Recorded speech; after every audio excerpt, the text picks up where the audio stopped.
What's up, guys? Welcome back. So in today's video, I'm going to be greasing the drive shafts on my 2004 100 series Land Cruiser.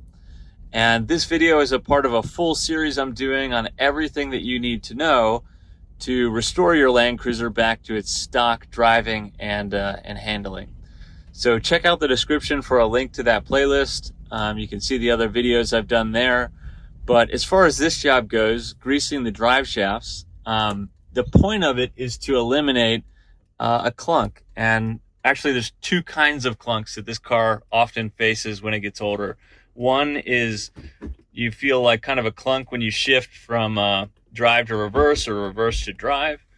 And the second is kind of happens when you're driving along the road, you have your foot on the accelerator, you let off, and then you put it back on.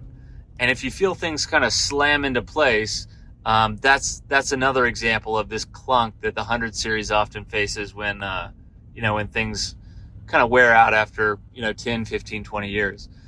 So I've done two other videos that were really instrumental in reducing both of those clunks. The first was to replace the bushings in and around the front differential. That made a big difference in the shifting clunk.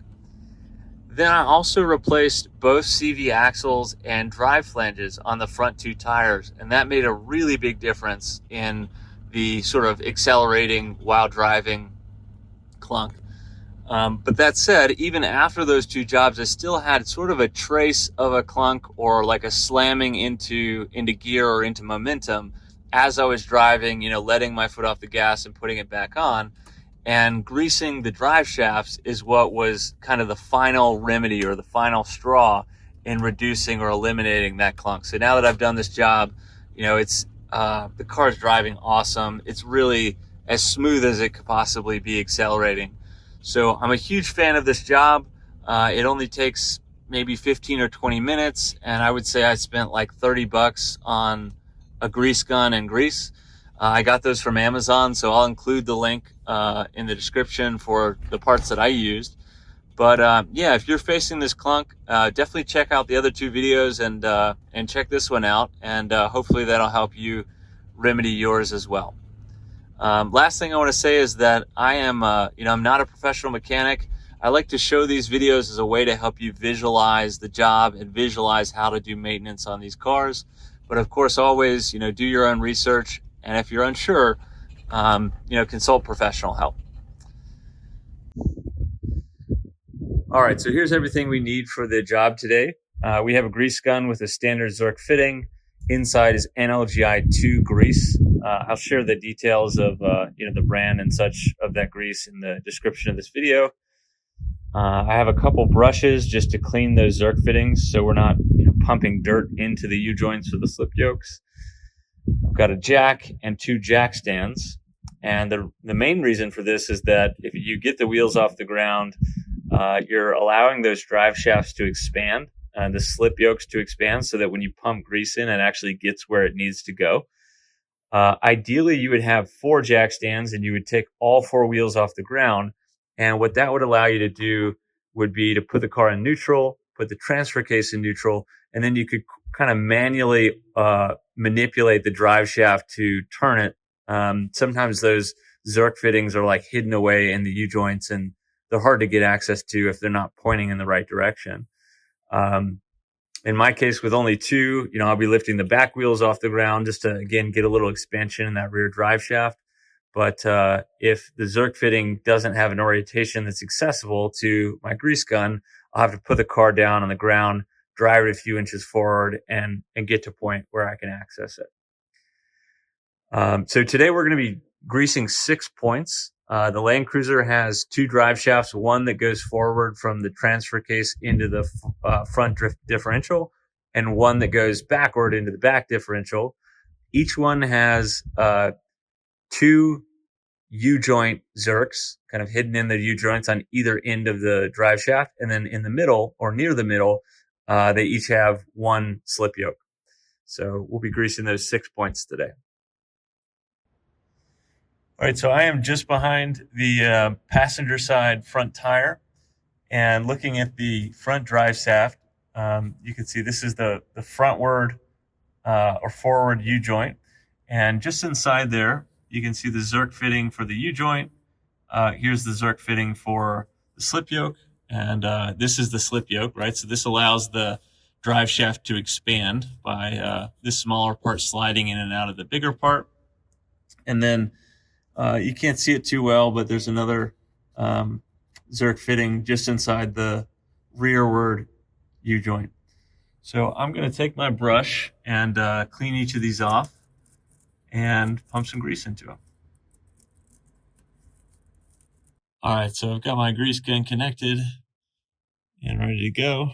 I'm going to give it a few pumps, and what we're looking for is for grease to start coming out of this U-joint. So there's one pump, two pumps, three.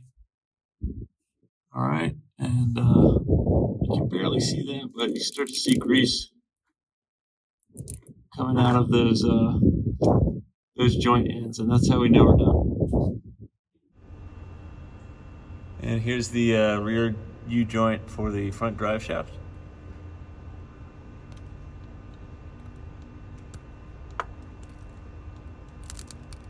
That one took about 7 pumps. All right, guys, so before I grease the slip yokes, I should make a disclaimer that there's a pretty big debate online or just in the Toyota community about how to do this, even among folks in the dealership. So the factory service manual would say just grease the slip yokes and, grease them until you see the grease start to come out so that grease has made its way all the way through the drive shaft. The risk to that and the counter argument to that is that, if you have the car up on jack stands, the drive shaft is fully, expanded and you pump it full of grease, then when you settle the car back down, there might be a lot of pressure on that grease, particularly if you were to go over bumps. Maybe there's not enough room for that grease to quickly escape. That could put a lot of pressure on your transmission or differential bearings and could actually, possibly break some components there. So that's at least the way the thinking goes. So that side of the argument says rather than fill those slip yokes with grease until you see grease come out, just pump it in there until you start to see the slip yokes move a little bit.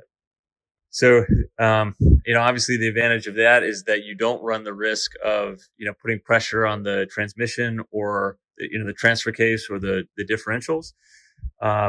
The downside of that could be that you maybe are not getting grease as far into the drive shaft as you might hope. Now, I'm going to go with what I think is the conservative option, which is pumping grease into the slip yokes until you see them start to move, indicating that there's some pressure building, and then stopping there. I'm not too worried about, making sure that there's 100% of the grease that needs to be in there. This is something that's, sort of like voluntary maintenance, if you will. It's not something that has to be done. And I'd rather kind of take it conservative than risk breaking something by, doing maintenance. So that's the approach that I've chosen. That's the approach that I'm going to show here. But certainly do your research and sort of, come up with your own, opinion of this debate. And let me know in the comments what you think. All right, and here's the front slip yoke.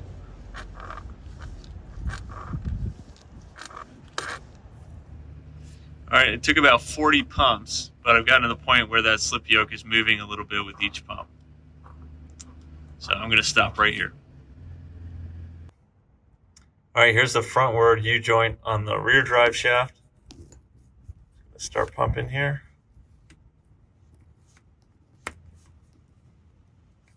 You can see my grease gun, the fitting on the end wasn't totally attached, so made a little bit of a mess, but still working. All right, that took about 6 or 7 pumps. And let's move on to the slip yoke. All right, and that one took about 50 pumps before the slip yoke started to move a little bit. All right, here's the rear U-joint on the rear drive shaft. 1, 2, 3, 4, 5, 6, 7. There it is, about 7, 8 pumps.